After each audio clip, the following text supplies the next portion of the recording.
नमस्कार, मी रोशनी लोखंडे. आपण बघत आहात अभिजित भारत.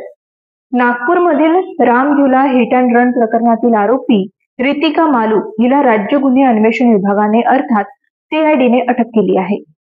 24 फेब्रुवारी रोजी रामझुला पुलावर रितिका मालूने वेगात गाडी चालवीत मोहम्मद हुसेन आणि मोहम्मद आतिफ या दोन तरुणांना चिरडले होते.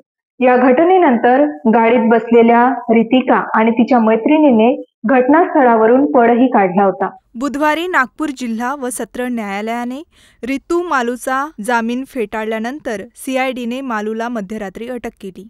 महिला अधिकाऱ्यांच्या नेतृत्वाखालील 10 जणांच्या पथकाने मध्यरात्री तिला अटक केले. या अटकेदरम्यान शेजाऱ्यांनी मोठी गर्दी केली होती. रितिका मालूवर भादनवीच्या 304 338 आणि 297 या कलमांखाली गुन्हा दाखल करण्यात आला आहे.